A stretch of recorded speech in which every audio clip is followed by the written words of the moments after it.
everybody. Welcome to a brand new podcast. Me and my buddy Jeremy are doing. This is called the A-Town Rundown. It's part of the This, That, and the Other family. This, That, and the Other with Joey and Ian isn't going anywhere, but we wanted to branch out a little bit, wanted to be able to talk about sports. We just started a really exciting football season. This weekend was insane. We were actually really blessed for once. We got a Thursday night game, then we got a Friday night game, then we got all day Saturday in college, then we got all day Sunday in the NFL, then we got Monday night football. We had 5 days in a row of football. It doesn't get any fucking better than that. The weather's starting to cool down. I love it. I'm very excited for this podcast. Finally got someone I can bounce sports off with, and let's dive in. Let's look at it, dude. How'd you think the past week in football went? You were at the Falcons game. I don't know if you got to catch any of the other games though. I didn't watch a whole lot of other games because I was there, and I get there at 11 a.m. and I don't get home till like 5:30. My voice is gone from screaming my ass off at the game. Yeah, like I was going to point that out. You have no voice anymore. I have no voice. I don't normally sound like this, but like I was telling you earlier, next week we got an away game, so I'll be able to save my voice. I'll still be yelling, but not like I do at the stadium. Too. Yeah, that's what people don't realize. Like when you go to any type of NFL game, it's an all-day commitment. And when you and I went together, we kind of tailgated our own way, but we didn't even get there for tailgating. Like you spend all day on the MARTA train, get there just when the game starts, all day at the fucking game, then driving all the way back. It's an all-day affair. You can't do anything else. I mean, I have enough time to check my fantasy scores while I'm at the game, but that's about it. Other games don't pertain to the situation, you know? Right. But being Atlanta sports fans, being very biased to Atlanta, we will have a very in-depth conversation about that heartbreaking game later on. But first, let's dive into it. Because speaking of heartbreaks, this week in the NFL was fucking full of them. You had the Bills who came back in an astonishing victory to beat the Ravens. That was a crazy one. Yeah. And that game was full of amazing highlights. DeAndre Hopkins still has it, that one-handed catch in the end zone. I couldn't believe that. But then Josh Allen, you can never count him out. He was the MVP for a reason. A lot of people say, Lamar got, and I do think Lamar did deserve at least to be in the race for MVP. But when every year he does, does, yeah. Yeah, every year. There's never been a year since Lamar Jackson came into the league where he hasn't been in the discussion for the MVP, and it's deservedly so. But I think Josh Allen kind of put a cap on, well, this is why I'm the MVP on Monday night. And so there's that on Sunday night. I love that they started that out, start out the season with a playoff rematch, especially the way that game ended last year with the dropped catch. When Baltimore almost had it. I mean, and then to lose again by they won by 1 point. Buffalo. Yeah, that's insane. Yeah, 1 point, one field goal. Field goal, field goal. Yeah, we'll come back to that. We'll come back to the field goal thing. There was heartbreak all over the league. You had the Jets could have beat the Steelers. I think the Jets came out of nowhere. I think the Jets are going to be a way better team than anybody gives them credit for. But at the same time, you and I have had this discussion about Aaron Rodgers. Aaron Rodgers is one of, if not the greatest quarterbacks of all time, and you can't count him out no matter how old he is, no matter what team he's playing for. Aaron Rodgers is the fucking shit. I mean, look, I don't know. To start the season, I didn't believe in Aaron Rodgers just because of what happened with the Jets. And now that he's moved over to the Steelers, I do think the Steelers kind of have a better franchise, have a better outfit, have a better, everything. I think it's a lot better culture than culture. It's way better football culture because I feel like the Jets fan. I don't think I even personally know a Jets fan in my life. Like I don't know anybody who's an actual Jets fan. No, I know Giants fans, but I don't know Jets fans. I know Giants fans. Yeah. Wish I didn't, but I do. I know them. I hear you. But I honestly think that the Jets are going to come out of nowhere. Do I see them as a playoff team? Possibly. I definitely don't see them as Super Bowl contenders yet, but I think they have a very good trajectory of where they're going. And that was another game that surprised everyone, was a lot closer than it should have been. Then you had the Miami Dolphins versus the Colts, which Miami could not get their head out of their ass. I don't know what's going on. I didn't see any of that one. Yeah. Oh no, there was Tyreek couldn't get it together. Tua couldn't get it together. Nobody was clicking. I mean, Indianapolis just mopped the floor with Miami, and nobody saw that coming. Dude, I mean, the score was 33-8. Who's quarterback for Indianapolis right now? Who is the quarterback? You know what? That's a good question. Because what they had Anthony Richardson for a little bit. That kind of I saw that he fell down the depth chart. I saw who the quarterback was the other day, and I was kind of like, okay. There was actually a lot of quarterbacks this year that are playing for new teams for the first time this year. They've got one that's someone that normally doesn't play there. Okay. We'll come back to that. We'll correct ourselves. I know that Tua threw a bunch of interceptions, and I know there was a lot of frustration on the sideline. I should know who the Colts quarterback is, but right now I'm finding out right now. Oh, But did Daniel you- Jones Oh, it is Daniel Daniel Jones. Jones, Oh, yeah. from New from York. the Giants. Yeah. Okay, Yeah. okay, that makes sense. That It's good for also makes him. I sense to mean, why I never wouldn't know really, that. yeah, and I never really paid attention to him in New York. I mean, he got a lot of media coverage for being in New York, but I never really saw anything from him that was I great. think he had like one really good year in New York, and everyone was losing their minds over him. I Right. remember one of my friends had him on fantasy, and he was putting up incredible fantasy numbers, but fantasy doesn't always translate to a good actual football game. Of course. But then you had the Cowboys Eagles game, which is very exciting. Another Yep, very I got close some. I got to game. see some of that. There Yep. was a lot of drama in that. You had the weather delay. You had what was his name? Jalen Carter. Carter, got ejected yeah. for spitting on Dak. And then there's a big controversy about that because people are saying that Dak spit first. And I was about to Jalen say was it's the one kind of that got bullshit, caught. man. Like he I got don't baited know. into I that. feel- He shouldn't have done it, but like Dak straight up like at least spit in his direction right before that. But Jalen Carter was just like, "Oh yeah, But here's the motherfucker." thing, man. As an adult, And- nobody should be spitting on each other. No. Like if you spit on me, you need to No, dude. expect to fully get your ass whooped. Like what Yeah, the fuck yeah. are we doing here? Well, Grown let's ass try- men yeah. spitting. Yeah, I agree. yeah. And if I was Dak, I would not be doing it to Jalen like that, man. But at the 'cause same he's time, I he's don't a think fucking anybody beast. saw that game being as close as it was, especially now that they Definitely don't have not. Micah Parsons anymore. Yep. You know, the Eagles only won by 4 points. And coming Yep. off of the Super Bowl win where they absolutely fucking destroyed Kansas City, you Oh, wouldn't yeah. think that the Cowboys could get them within 4 points. I mean, maybe for once the Cowboys are a better team than people give them credit for. Cowboys offense looked really good from what I got to see, but you could definitely tell the pass rush was had taken a big step back. They weren't getting pressure on the Eagles on any drive they had. It's already hard enough because you got Jalen Hurts back there and he's hard to get down. But without Micah Parsons, like they were definitely missing that element. But the offense for them, I mean, it looked good. And speaking of Micah Parsons, I watched almost all of the Green Bay Detroit game, and Yeah. I fully expected Detroit to come out strong. I fully expected it to be amazing. But then when I saw Micah Parsons on the field, he was everywhere. He was at the Yeah. quarterback, and as soon as the quarterback lets go of the ball, he's at the receiver. He He's looked the good. number one defensive guy. He's everywhere all over the field. And I know that Dallas has to be reeling losing him because I bet if they still had him, they would have beat the Eagles because of how close of a Yeah. margin that was. With Sure. Micah Parsons, you could have won that game. You should have held on to him because I honestly, I started this thinking, all right, Detroit's going to win this game. They're going to be great contenders. They're going to, no doubt, they're going to make the playoffs. No doubt they might even go to the Super Bowl. But seeing the way the Packers played against them, I might think the Packers got a lot more than we think. You know what I'm saying? Packers might be legit, yeah. And Detroit, I'm not going to count out just yet, but it did look like they lost a step from last year. Yeah. But wouldn't count them out just yet. They're a great team last year.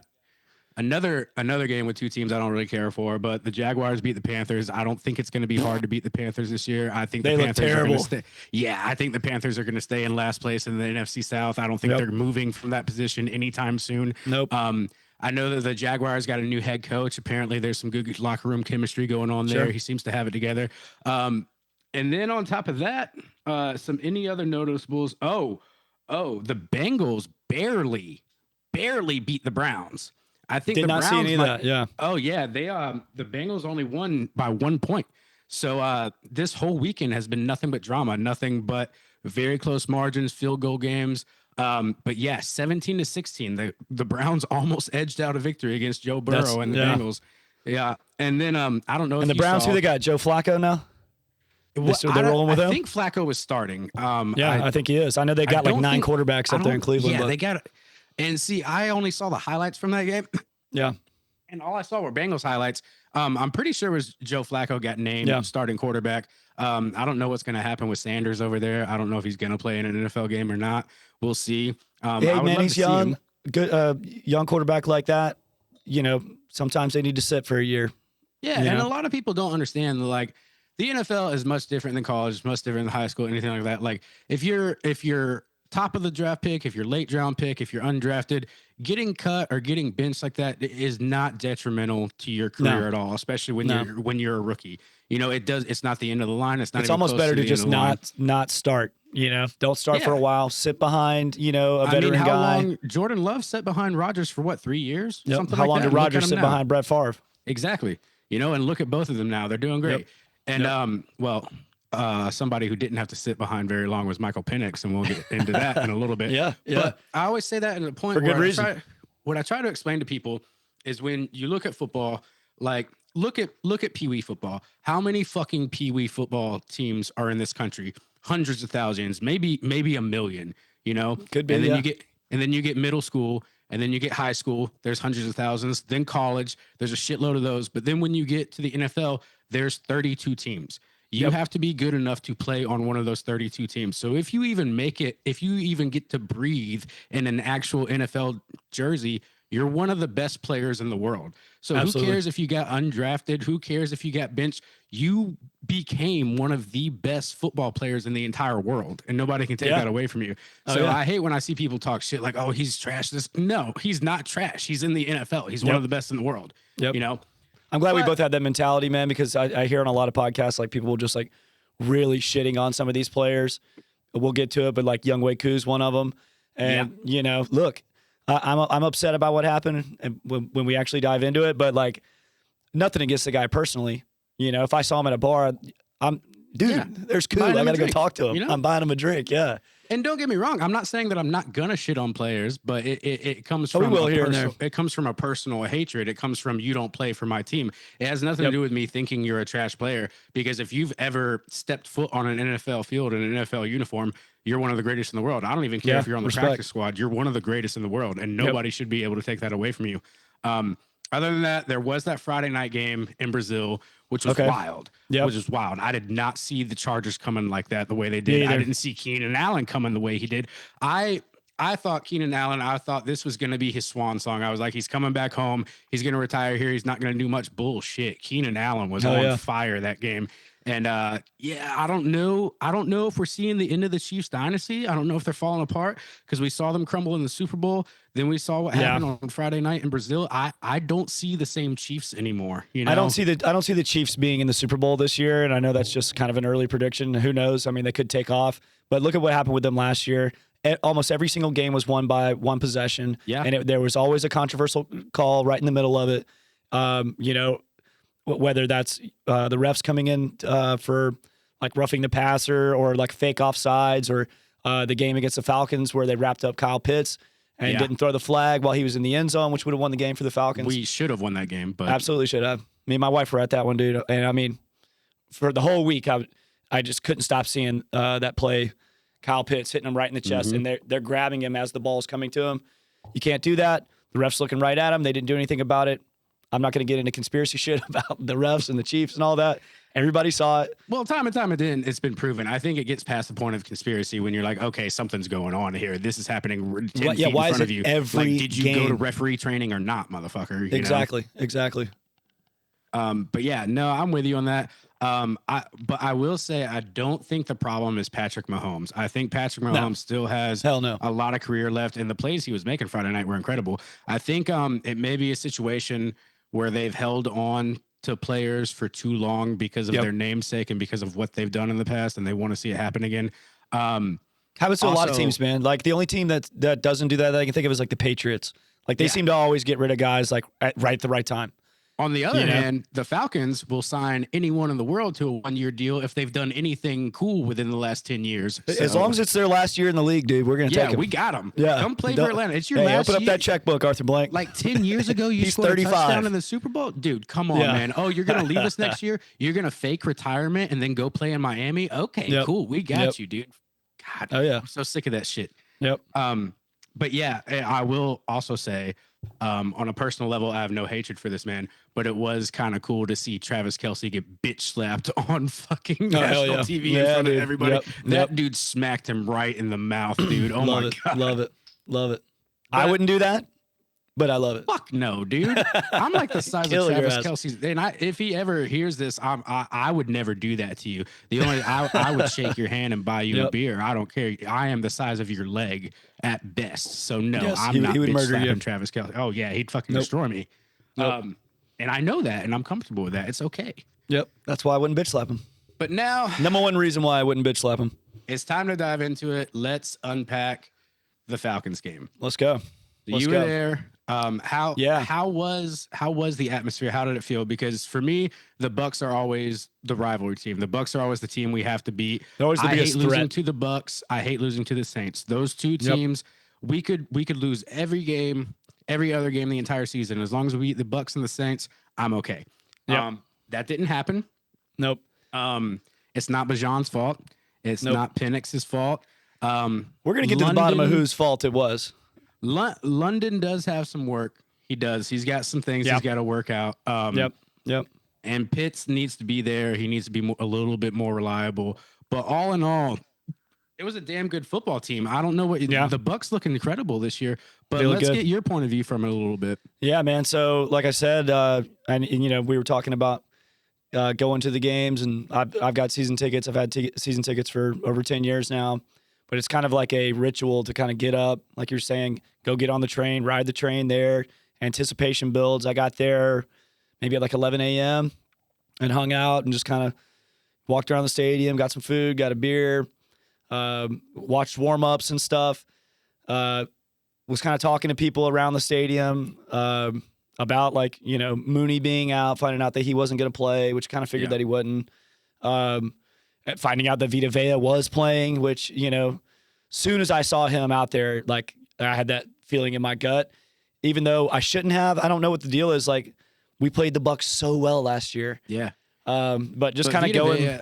Vita Vea is a game changer. And when you see him, he's an intimidating presence. It's one of those things that, like, we if you're 50-50 on him and you don't have a full game plan for him, he's going to disrupt you. He's going to fuck you up. You know, there's not much you can do against Vita Vea. He's a household name in football for a reason. He's that dude, you know? Yep, and he's scary as hell. But, yeah, so when the game started, man, I mean, from the national anthem up to, like, everybody was just loud to start it off. You know, we received the kickoff. 3 plays in, we do that screen to Bajan. He takes off for 50 yards. We went absolutely fucking nuts. I know. That's probably when I lost my voice right there. My phone was buzzing. I was like, what the? Because I was at work. I was like, what the hell's going on? I was like, whoa, we already scored. Bajan already scored. That's amazing. Let's go. Just kind of a bad omen, you know, because it's like, oh, hell yeah, we're going to be like this. But it wasn't one of those plays where it was like, we're shredding the defense. It was, you know, it was the first drive of the season. It was just a really good play.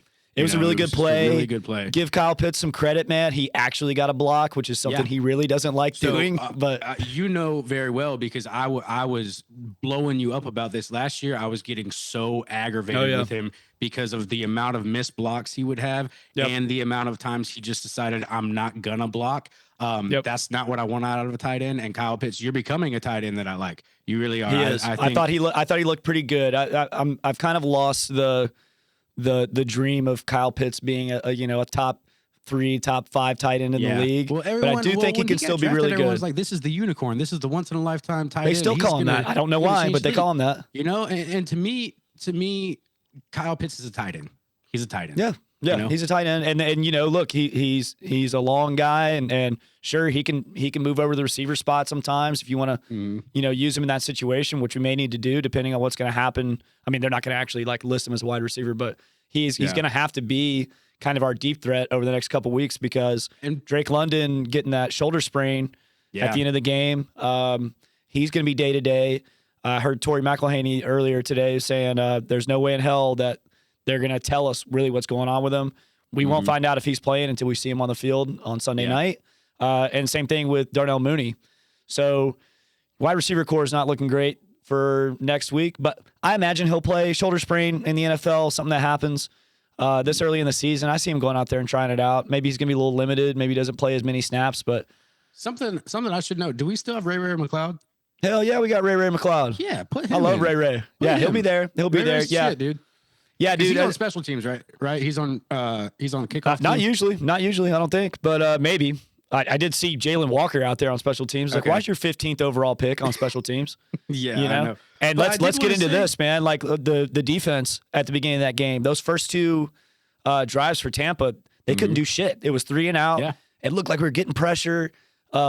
Diablo looks good. Divine Diablo, great pickup over the offseason. Yeah, he I was hearing his name dude. left and right on the radio when I was driving home. He looked great. Even Jalen Walker, it seemed like they kind of had him in some sort of like a spy situation where, Baker Mayfield's trying to scramble, and you can just see number 11, waiting on him, go left, right, and he had nothing. I think he ended up throwing it out of bounds. That's unfortunately where Baker shines. Baker always seems like the more pressure you put on Baker, the better he is at figuring it out. I've always liked Baker Mayfield. Ever since the Browns, I always thought he was going to turn into a good quarterback. I've always thought he was a team dork. He plays for. You always thought what? I always thought he was a dork. When he first came in the league, he was a yapper. The talent wasn't really there for me early on. Like I didn't see it when he was with the Browns. He goes to LA for a little bit, has a little bit of good time. Like I think he took over for Stafford. Like phenomenal game in LA. Like in LA, it was like the back half of the season. Game in LA, yeah. But in Tampa, dude, he's grown up a lot. That game is what got him signed in Tampa because that game was phenomenal. Yeah, but in Tampa, I think he's been great. I think he's really good. I think he's a franchise guy. I think he's also matured a lot too, which is without a doubt. Great. Yeah, but dude, back to him being a dork like last year on the Thursday night game. I didn't go to that game because I had work so early the next morning, so I gave my tickets to a friend of ours. But they showed him like in the locker room. He's got his phone like sitting, on something. And he's watching like Mike Tyson knockout compilation, and he's just like. Looks like he's locked in. He's focused. And they're like, wow, look at Baker Mayfield. He's watching Mike Tyson. He's ready to kick some ass. Well, Kirk Cousins threw up 550 yards that day. Come on, man. Yeah. Kirk Cousins. I know. Yeah, exactly. Yeah. But which brings me to this, dude. Like with this game, and I don't even know if we've said the score, but Falcons lose 23-20 to the Bucs at the very end. Before we get into that, I did want to make a point on Kyle Pitts. I did want to say that offensive position players outside of the quarterback. I think when a quarterback comes in, it can be hit or miss. You can start them right away and you can see their sparks of brilliance. You can see the player they're going to be. I feel like with the receiving core and with tight ends and everything, they do take a little more time for you to see what they're going to be. I feel like a lot of times they're not great off the bat. And I feel like as much as Kyle Pitts does get praise, I feel like he has gotten a lot of shit talked about him that kind of wasn't deserved just because he was so fresh into the NFL system. But I do feel like by now where he is, he should be established as, an elite. Well, what do you mean? I mean, his first year, he had like 1,000 yards receiving as a rookie. But he had one touchdown. He had one touchdown. He did. he had one touchdown. Yeah. I think that was like in the London game. We played like the Jets in London or something. Yeah, it was like the second. That was Matt Ryan. Season. Matt Ryan was touchdown. And Matt Ryan's one of the greats for like getting everybody involved. Even a rookie, you had to adjust from Matt Ryan, and that's what I'm saying is it takes some getting used to. Like you had an MVP quarterback, so you had a stellar season. Now you don't have him. Now that's when we see. Look at the quarterbacks he's had, though, man. Marcus Mariota, Desmond Ridder, Taylor Heineke, the ghost of Kirk Cousins. It's really hard to judge his career, but it has been what 5 years now. Like this is his fifth year, so. Yeah. So if he I want to see elite level, I feel like because right now with Penix, there's no excuse not to shine with Penix. He's the real deal. Penix was incredible on Sunday. Yeah. Penix is the real deal. I see him as our franchise quarterback for years to come. I was so pleased with how he is on Sunday. I liked how he came in at the tail end of last season. And from there, I could tell this guy's going to be a starter. He's not going to save us. He's not the savior or anything. Possibly he is. There's a lot of players who got to get their head out of their 53-man roster, man. Exactly. Yeah, I mean, he's got to get his head out of his ass. Including Raheem Morris, dude. He's got to get his head out of his ass, man. I'm kind of like, I'm not a huge Raheem Morris fan. I'm okay with him, and I'm sure he's a nice guy. But I don't know. I didn't love that signing. It felt like Arthur Blank hiring the homies again, which he notoriously does. Yeah. Even the new defensive coordinators, one of the homies used to work in the organization. It's like these guys weren't great when they were here earlier. Yeah. Why are we giving him the keys? Any of his friends, and he will sign anybody who had high jersey sales 10 years ago. So. Yeah, exactly. Yeah, we're gonna do plenty of that. Yeah. But it's not that I don't like those players, but like when you sit back and think, you're like, why is Calais Campbell on the team? Why are we? Why is Dwight Freeney on the team? Why is Matt Judon here? And then at the beginning of the season of last year, I was like, oh, Matt Judon, he still got it. By the third game, I was like, he ain't got it no more. He ain't got it. He ain't got it no more. What about Leonard Floyd, man? I mean, I didn't really hear his name get called at all. But we're notorious for that. Even back. I tried to look up his stats today. I was like, did he play? I look on PFF and literally recorded zeros across the board. Yeah. So I'm guessing he played, but they've can't tell by looking at the stat sheet. They've been notorious for that since the 90s, because even back then we were signing people just because they had a name. Eric Dickerson played for the Falcons. Not a lot of people know that. You know why? Because he didn't do shit for the Falcons. Exactly. But one of the greatest running backs in NFL history. Falcons had him, but we had him when it was too fucking late. Yeah. Remember Steven Jackson? Yeah. Amazing in St. Louis with the Rams, you know? Yeah. And then comes here and just was absolute ass. I mean, great player. Probably Hall of Fame running back for what he did with the Rams. I don't know, though, because he would be in the Hall of Fame already, I would think. But anyways, had great seasons with them. I was going to say, I'm surprised why we haven't signed Joe Flacco, but apparently Joe Flacco can still play football, so he's not ready to come to the Falcons yet. Yeah, he ain't ready yet. Yeah. let him get fired by the Browns first. Let him come out of retirement to come play for the Falcons. Hopefully we don't need him. You know, God forbid. I will say, and I've said this a lot, like with the Penix and Cousins situation, at least we know we probably have the best backup quarterback in the league. If something does happen to Penix, we can still go. And I do agree with that. You know, even though Kirk Cousins hit his decline last year, I just attribute there's a lot of times, man, like you don't understand the pressure of these people. And when you start doing bad on a national stage, it's hard to get out of that slump because you have so much fucking pressure on you. You have national broadcasters talking shit about you. You have your coaches, your owners, everybody coming at you. And it's like one thing after another. Every game you have is a snowball effect, you know? And then on top of that, you got to factor in the fact that he had this 20-something-year-old kid come in and replace him and look good too, you know? So, oh, yeah. I'm very glad that Penix got to come in those last 3 games last season because, you know, we kind of knew what we had coming in to week 1 as far as quarterback play. I felt a lot better about that than what I saw out of Cousins last year. Cousins looked good for about 5 games. We all kind of knew that, like, yeah, it's good, but it's not great, and I don't think it's going to be any better than that. He had some kind of shoulder injury, we find out in the offseason during that Saints game. Yeah. Totally shit the bed after that.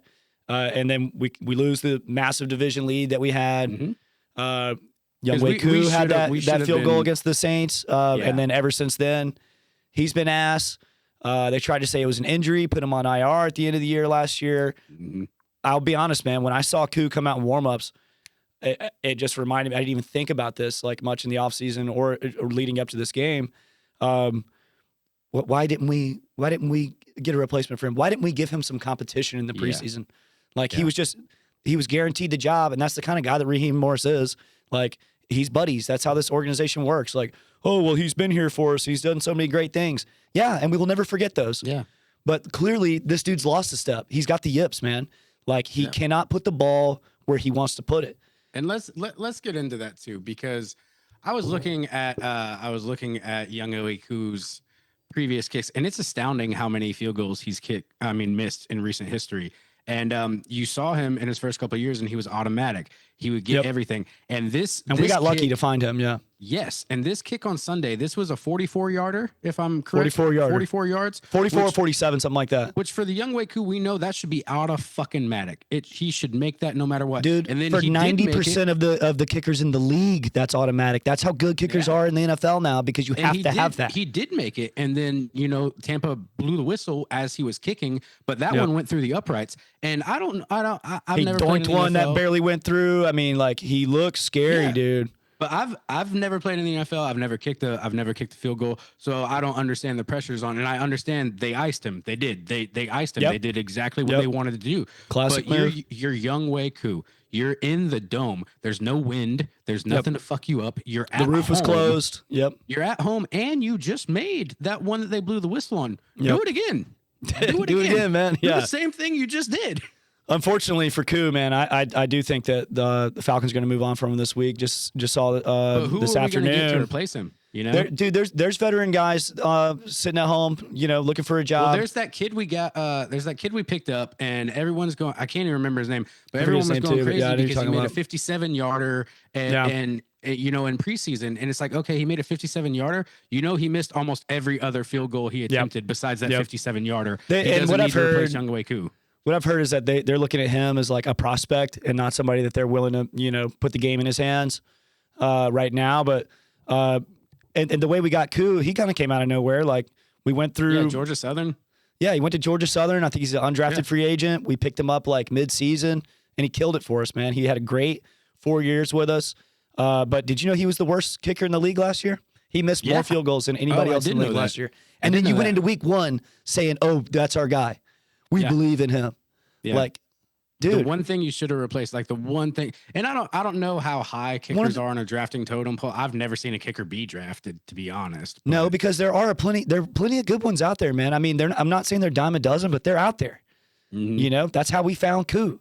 Yeah. I mean, Matt Prater is playing with who's he playing with now? He just got picked up. I think he played with the Bills. You know, and he's old as fuck. And that's the thing too, you know, like you're protected as a kicker. You should be able to play old as fuck. Koo's younger than us. You know, his legs shouldn't be giving out on him right now. Matt Bryant played till he was in his 40s, man. Yeah, and I'll tell you, ass. Matt Bryant wouldn't have missed that kick. No, I don't think so. Would have taken it because I'm sitting there. I'm at my in-laws' house. I'm watching the game. I got my father-in-law right here, who's a Washington fan, and they just won their game, so he's on a high. And I'm like, all right, cool. I hope that you're sitting there thinking, you're like, well, who's gonna take this to overtime? Who's gonna take this in overtime? Yeah, we're absolutely going to overtime. We're not going to fucking. We just lost the fucking game. What the fuck is going on? Yep. Yeah, dude. And to say this, like, it shouldn't just come down to a field goal if your team's rocking and rolling. I'm not going to sit here and say the sky's falling that the Falcons are terrible because the Bucks are really good and they barely beat us, but they beat us at home on that drive where we had that field goal. I'm pretty sure it was that final drive. You know, Mike Penix looked amazing, dude. At the end of each half, like it seems like every game he does this. When it comes down to the last drive of the half, he just turns it on. Yeah, which is awesome. He looked great, and that's what you want in your quarterback. Dude, he threw one. I want to say it was on third down, maybe, but threw one into the end zone, perfect over the shoulder pass. Daryl Hodge is running into the end zone. He came in right after London got taken out, after he got injured, and Hodge just didn't look for it. Yeah, it's like, no, dude, you let him down. Like that was the game-winning touchdown. We're gonna say that I do want to say it's like that would have put them out of field goal range, like as far as getting 3 points to tie the game. You can get as mad as you want that Koo missed the field goal, but the Falcons shouldn't have let it depend on a field goal to take it to OT. No, because what was it? The when they went ahead of us, Baker threw a bomb. What was it, like a 30-yard touchdown? Baker to that rookie wide receiver they got, Ibuka. Yeah, just wide open. Nobody. Yeah, on Mike him Hughes, at all. dude. Mike Hughes out there. It seemed like every time the Bucks had a nice pass, Mike Hughes is right there. So, you know, people can blame Koo all they want, and Koo fucked up, but at the same time, we shouldn't have been in that situation to begin with because we had the lead. We had the lead, you know. Right. And when you have the lead, we had the lead with like 2 minutes left. 2-minute football is the most important part of football. Yep. When you have the lead with 2 minutes left, you do whatever it takes to keep that lead. That is the most crucial moment of the game. Yep. You know, and you're 3 points behind. Well, granted, we got the ball with plenty of time to do something. We did, but we had a nice drive, dude.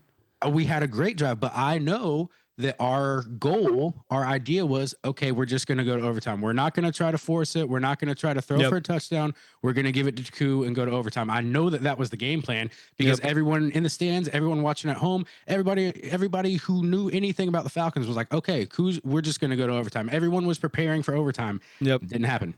No, and I didn't like putting the game in his hands just because what I saw last year and like I said, the way I felt when he came out for warm-ups, like I didn't have the confidence in Koo. I don't even know if I want to put an extra point in his hands at this point. You know? Yeah, not really, dude. Well, I think we just need to move on from him. Like, so because he's on the Week 1 roster, his salary is guaranteed throughout his contract. The Falcons have paid him $24 million. Mm-hmm. He's going to be fine, but he's not going to be kicking for the Falcons anymore.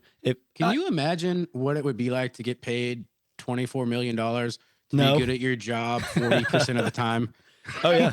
40% Look at Kirk Cousins, dude. Yeah, he's getting $100 million, man. At my job, and I get $24 million. You know. Yeah, Kirk Cousins don't even have to play. Yeah. You know, Koo doesn't have to play now since he made that Week 1 roster. I mean, but look, the agents make those deals. Arthur Blank likes it. Terry Fontenot likes it. They go with it. I don't really give a shit. I've said before on this, that, and the other that I don't care about Arthur Blank's checkbook. So whatever, his money's guaranteed. Mm-hmm. We're going to eat that no matter what happens. I would rather just eat the money and go get a new guy and put some faith in someone else because I don't know if it's an injury thing that happened to him. I heard somebody say that like Koo maybe had changed his stance over the last year. Like why? And why would you? And on top of that, if it's a leg injury, your job is to kick.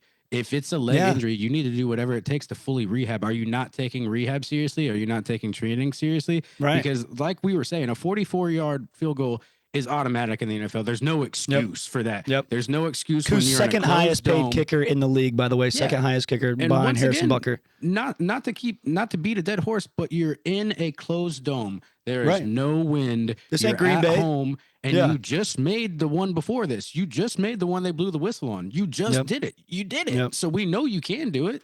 But that's unfortunate. If you're betting on him, I would guess bet 50-50 because that's what it is right now.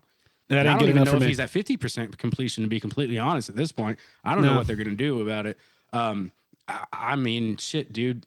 If Arthur Blank's like spending money so much, fucking give Matt Bryan a call. Get him to come Give him back. a call, man. Give him a call. Yeah. I mean, I wouldn't be too against it, let's talk about that Mike Penix. Let's just talk about him in general, man. Like, he looked good. I didn't like the way that the way Zach Robinson was running it, like a lot in the first half. It felt like every play was happening behind the line of scrimmage. Yeah. Even the Bijan play was a screen behind the line of scrimmage. It was either a handoff, a toss, or a screen. And I get it, man. We're not just gonna like throw deep balls the whole game, but this dude's got a rocket launcher, man. Let it rip. Casey Washington looked good. The young wide receiver that we got, which I think he's only playing because Mooney's out. One thing I didn't like also is why was Casey Washington playing instead of Kadero Hodge? Part of Kadero Hodge not turning around and getting that touchdown pass was because he just came into the game for the first time. He hasn't had any snaps. Yeah. Then you get mad at him. He was the man against Tampa Bay last year. He's the one that caught the overtime pass from Kirk Cousins. It's all about timing. If you throw me out there, and the thing is, if you're going to throw me out if you need me to get my feet wet, it needs to be in the first quarter. It needs to be in the second quarter. Let him come in and have a couple snaps. With my quarterback, who can get our timing down, And I would have much rather had Hodge in the whole game, Me too. Can't have that. But no, Penix is amazing, and I know the way they have it lined up to me. I understand what you're saying, but I also think it's kind of genius. It kind of makes everything go in the same way. That way you're protected if you're doing a slant, you're protected if you're doing a screen pass, you're protected if you're running straight up the gut. And Bijan's not one of those people who needs to run wide and avoid everybody and dance around. Bijan could run straight up through you. So you can play. I wish he would do that more though, because I heard John Abraham saying on a podcast a couple weeks ago before the season started, and he was saying with Bijan, like, the jukes and the cuts, like, they're awesome and they look great on the highlight film, and I love them, you love them. But the reality is when you juke like that, you might get past that one guy that's in front of you, but you're giving the defense time an extra second to move over to your side. And now, sure, you just turned, maybe a 4-yard run into a 12-yard run. Yeah. But if you got past that guy and you went straight ahead, it'll be like what we saw on Sunday, 50-yard touchdown. That's why, just run through him. And Derrick Henry, that motherfucker, run through a motherfucker, Sure. Run through his face. He's not as big as Derrick Henry, but no, I don't think anybody is. Holy shit. But he could have a career as good as shouldn't even be a running. You should not be allowed to be that big and be a running back. It should. There needs to be rules against that. He's That's crazy. Fucking ridiculous. He's fucking. But no, you're right, because when you're doing the hop step and shit like that, and you're making them miss the tackle, the whole defense is still coming for you. Yeah, exactly, because that 3/4 of a second you just took is 3/4 of a second where they just got closer to you. Yep. So if you can just run through the motherfucker or even do a small spin, I feel like it would be less time consuming. What do I know? I'm talking about football instead of playing it, but that's just my perspective. Same here. Yeah, we're just two dumbasses that watch the games. You know. Yeah. What about the offensive line, dude? I thought that a lot of the play calling may have been because they're worried about Caleb McGarry being out. And not just Caleb McGarry, but they did it Storm Norton too. Like, and now you're down to your third string tackle. They had to move their fucking right tackle to left tackle, like at the start of the game, from what I remember. I don't know about that. Some guy was playing out of position. I don't really know about that, but I know Elijah Wilkinson was in Caleb McGarry's spot. He's not even really an average tackle in the league, but it's who we have. This. Are we getting to that point where we also are holding on to people too long? Is it time to look for Caleb McGarry's replacement? No, man, because I don't think so with Caleb McGarry, because the Falcons' offensive line last year was one of the best run blocking teams in the league. That's what helps you so much, or what helps Algier and Robinson. Mm-hmm. But which I do want to see more of Algier, to be completely honest. Not to cut you off. I do too. But both running backs, man, they average 2 yards per carry. Because I think we're in a position where we can share the load and become a very run strong team, especially with how well Penix runs. You might not be able to do that against the Buccaneers, though. I think they're 7th best in the league at run defense last year. Vita Vea's right there. Seemed like Zach Robinson thought it was a great idea to just run into his chest, Well, 20 times in the game, which was stupid. The Falcons play the Vikings on Sunday Night Football. I don't think you're gonna be able to do that against them either because the Vikings looked incredible last night. Did they though? I use incredible loosely. Did they though? They looked great for a drive at the end. Come on. Yeah. Okay. So exciting McCarthy, football. I'm not out on him yet. Exciting football makes you think it's better than it is. Yeah, and we'll say that. And at the end of the day, you beat Chicago. It's the first game of the season. I can't tell you what Chicago is going to look like for the rest of the year. Can't tell you what the Vikings are going to look like for the rest of the year. But it was a good game. And also, I'll tell you, with the way these games went, a lot of people are finally sharing the sentiment that we shared years back, seeing your team lose from behind and lose by a small margin of victory. It's insane how much that happened this past week. I don't think I've ever seen a week in football where almost every game was a field goal. Sure, yeah, and I think that's kind of like part of what happened to the Bears last night is they were kind of sleepwalking. They had a nice lead, looked like they were running away with it. Everybody in the world thought that they had it. You know, I just saw on Twitter last night like people talking about how JJ McCarthy ain't ready and all this shit, and then I wake up this morning and be like, oh wait, what they won? Well, no, I did the same thing. Yeah. With the Ravens Bills game. Yeah. Because they were losing by like 20 points or something like that in the fourth quarter, or maybe it was only 15. But anyways, they were losing by a lot. And I looked at my wife and I was like, all right, I'm going to go to bed. And I wake up and I look at Instagram. The first thing I see is all these ESPN points. And I'm like brushing my teeth and I'm watching the highlights. I was like, there's no fucking way they came back and did that. Sure. Astonishing. Don't ever count Josh Allen out. That's all I'm going to say. No, definitely not. We got to see him this year and it's not going to be good. Let's talk about the defense. And Josh Allen reminds me of this. Scrambling quarterbacks, man. It's our kryptonite. Like we can get him to fourth down, we get him to third down. And Josh Allen can run through you. Yeah. Like I was saying, Baker Mayfield was looking good. You know, like right. I mean, that's a different style. Like Baker's more of like just scrambling, keeping the play alive. But he was the leading rusher for the game. Both teams didn't have great rushing days, but Tampa Bay's was a little bit better. Yeah. I know Bijan had that 50-yarder, but that was a pass. That was a screen pass. You know. Let's lead from there. All right. Sorry about that. But yeah, we were talking about all the scrambling quarterbacks, how it's going to be pretty fucking difficult going against these guys. Yep. Yeah, and that's an ongoing problem with the Falcons, has been for a decade now. We can get pressure, we can get in their face. I mean, I wouldn't even call it pressure sometimes, but when somebody can scramble like Mayfield can, they'll get around him. I don't know why we weren't using Jalen Walker a little bit more. I understand that rookies are bad; they're going to be bad, but like he's one of the fastest guys you got on defense. Yeah, absolutely. Shouldn't he be, not even that. Spying Josh or something. Allen, but Josh Allen is a completely different beast because Josh Allen is no punk. Like he's not scared of anything. He puts himself into sketchy positions to run the ball as far as he possibly can. There's several times where I'm like, that dude's going to break his fucking neck and he just goes for it. So, I mean, Falcons Bills is not a game I'm excited for. Me either. No, hell no. I'd love to be there. I would love to just feel the atmosphere of a Bills game. I think that's like a Monday night or it's a primetime game. It might be a Sunday night game. Yeah, it's at home. Oh, I got tickets. You might be going with me. Yeah, I actually might for real. See it because granted, I will say when it comes to hookups, you are a great friend. This man took me to go see Tom Brady play in real life, and that's something I'll be forever grateful for. Might be coming for Josh Allen. Because as much as I hate Tom Brady with a passion, you and I both saw it. Like it was hard to talk shit in that moment because we saw greatness in front of us. It's like being a fucking Jazz fan and going to the finals and talking shit on Michael Jordan. You just can't. You can't do it. Yeah, you can't do it.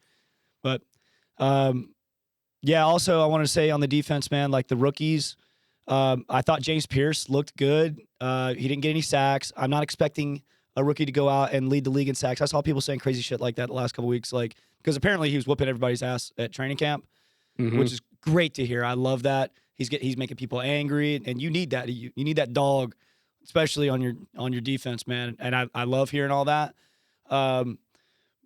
Xavier Watts actually was probably the best out of the rookies. I love seeing him. I think at least 2 times, man, he had an interception that just went through his hands. Yeah. Game would be completely different had he gotten one of those. He didn't. But it's good. It's good to see. I think he's going to get plenty this year, and throughout his career. But yeah, like I kind of want to see where they grow. Like halfway through the season, like what does James Pierce look like?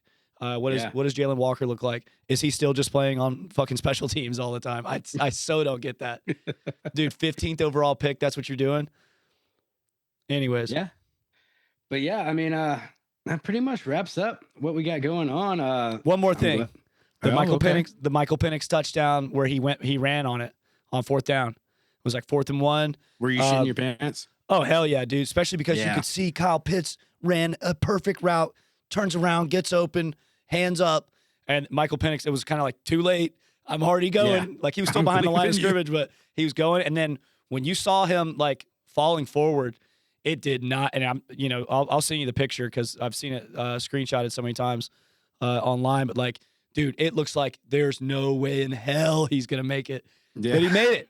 He does. So I'll take the touchdown. However, that's what I love him because finally, I say finally loosely because we've had them in the past, but finally we have a quarterback that I can trust on his feet. I can trust to make the right decisions. I can trust him to get a couple yards and run out of bounds. I can trust him to run it into the end zone.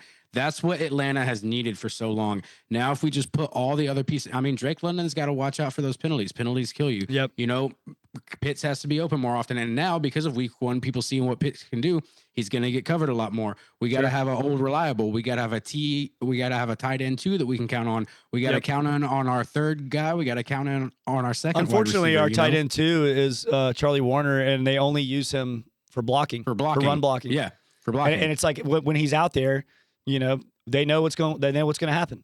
We got to find a way to switch that up and mix it up. Use him for blocking, but teach him how to catch and practice. That way you can sneak it in on a motherfucker, you know? Make them think we're going to run because he's out there, you know? Yeah. Because that's what Pitts had to do when we had Jonnu Smith, one of the greatest of all time. And it goes back to what I'm saying of signing guys too late. But even though Jonnu had a good Atlanta season, he did. But I think a lot of that is he's Arthur Smith's favorite player. I want to say he got a touchdown with the Steelers this weekend. I was talking to someone about that. Yeah. No, he's not. What would Arthur Smith's offensive career look like without Johnny Smith? Because it's like the only guy he knows how to use. Yeah. No, but he did use him well. It was fucking incredible. He did. But that's what I'm saying. You know, Pitts had to fall back and be a blocker. You know, but every now and then they would be like, all right, well, you're so used to seeing Pitts block. Well, now I'm going to throw it to him. And it works in those special situations. But also if we get our second wide receiver and our third wide receiver up to speed, you know, utilize Ray. Ray's a motherfucker, dude. I love Don't Ray. sleep on Ray. He's always in the middle of whatever crazy shit is happening. If there's like a fumble or that you know, is bouncing around everywhere, like whether Ray had anything to do with it, he's there. You know? There's Ray. Or, you know, a fucking interception bounces off somebody's helmet. It's like, well, you know, it's not Ray's fault, but he was there. Yeah. For better or for worse, he's there for the crazy shit, whether it's good for us or not. Yeah, man. But all right, dude, that was a lot of fun. Let's get out of here. So this episode will be coming out on Thursday. We're always gonna cap it up, let you know how the week of football went.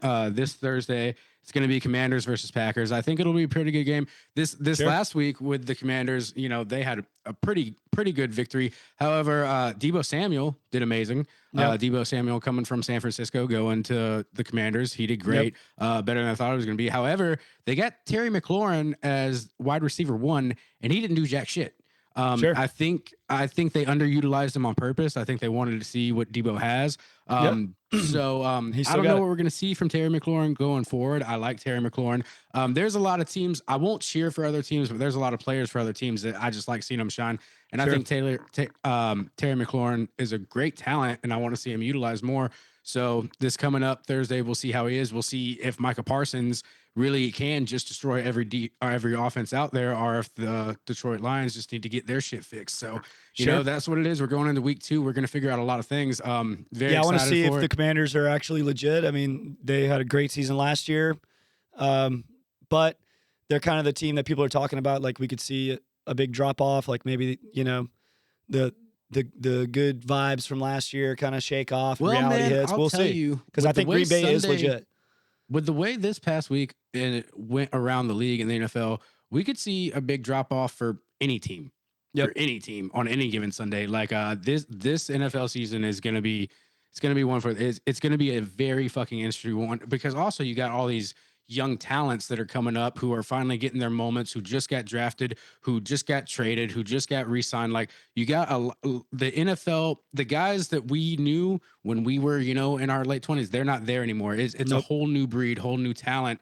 You're going to start learning a lot of guys' names that you haven't heard of before. And Right. that's what I'm really excited for right now. Yeah, hopefully some of them are on the Falcons, man. Maybe Xavier Watts is going to be, on the highlights every week. Well, who knows? We'll see. We'll get there. We just need Terry Fontenot to contact us when it comes to signing and trading and what he's going to do. And, let I can't us play spend some football, of your money. but I might be able to put together but I can tell you how to play. team. Yeah. If Arthur Blank will just give me access to his checkbook, we'll have the greatest fucking Falcons team of Have all a time. check for me. Of all time. It doesn't have to be Young Wei Koo's check. Yeah. But I mean, I'll take Young Wei Koo's money. Fuck, dude. Hell yeah. Hell yeah. But all right, man. You have a good night. And too, man. y'all come back next week. We'll be doing the same thing then. You can check us out. We're going to have socials. We're going to have, Instagram, TikTok, all that good stuff. You'll be able to find us on the TTATO Pod ATL Instagram. We're going to have links there for everything. This is going to come out on the same Spotify page as This, That, and the Other. We will have a separate YouTube page, but other than that, you'll be able to find us in the same spot because this is still under the same umbrella. Me and Ian are still going to do our thing weekly. Jeremy and I are going to do our thing weekly and talk about sports, and it's going to be a good time. So thanks for having us. Love it. See you next week. All right, man. See you, brother.